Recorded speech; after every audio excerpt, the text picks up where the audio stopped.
Have you ever had a coworker who lived a secret life? He wasn't really a coworker and I was in on the secret, but he led a double life, nonetheless. So, my friend and I were in high school together. We liked to smoke grass. The grass wasn't as cheap as we would like. One day, he informed me that he had taken some seeds from a bag of grass and germinated them. A few months later, with some TLC, we were planting them out back in his yard. He was the one who took care of the yard, and his mom never went out there. Shortly thereafter, we picked a bud, and enjoyed some homegrown. As I recall, it was 6 plants. Our little harvest probably saved us $100.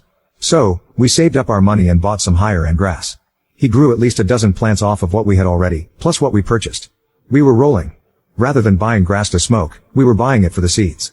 Within 6 months, we were able to support our own personal desires, plus that of some friends. I don't know how many plants we were growing in his yard, but it was at least 2 or 3 dozen, probably more.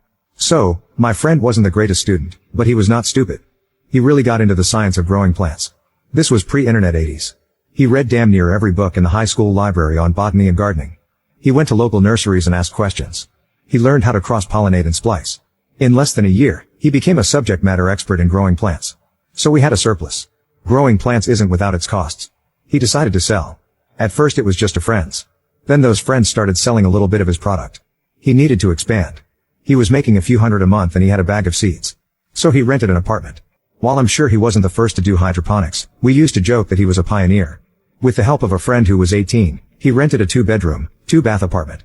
We filled it wall to wall with grass. 6 months later, he was bringing in around $1,000 in profit after paying rent and utilities on the apartment.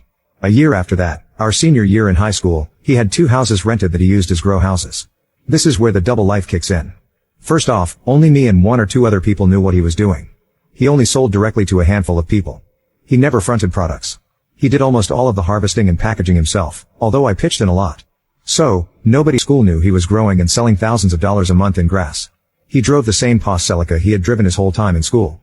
He still lived at home with his mom. He had a part-time job washing dishes.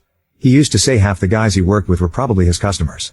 He's pretty sure he smoked his own grass on the back dock after work. The reason he never spent the money is because he was afraid to. He didn't want to draw attention to himself. He couldn't put it in the bank. He couldn't invest it. He couldn't use it without drawing suspicion. He had thousands of dollars in suitcases in his grow houses. Then he had an idea, to start a business. He started a lawn mowing business, and made his customers his customers. And he did it legit. He got a small business license and an ad in the Yellow Pages. He had an 800 number. Everything was hunky-dory.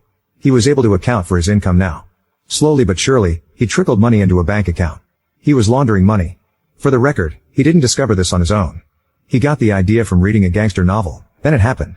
He got a call from someone who legitimately wanted their lawn mowed. So he took the gig. He knew a ton about gardening and whatnot. So, he pulled some cash, bought some lawn equipment, a cheap used truck and a trailer. So, some elderly lady had one of the most successful drug dealers in our area mowing her lawn. We were 2 years out of school by now. I had gone off to join the army. His double life was in full swing. That first job led to another. Because it was really a front for his real business, he decided to charge the old lady a little less than what most lawn care people would charge. So, he got popular fast. He eventually hired a few guys. He upgraded equipment, expanded his services and hired more guys. As he earned more money through his lawn care business, he reduced the amount of effort he put into the grass, and he had hired help at this point.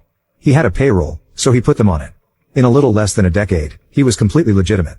He had corporate contracts that included golf courses, municipal properties, and an HOA.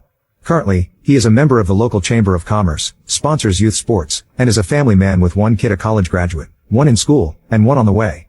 He still smokes pot. His wife knows he sold grass in school, and that's how he financed his business, but nobody outside me and a few others know how extensive it got. He hasn't sold in maybe 25 or 30 years.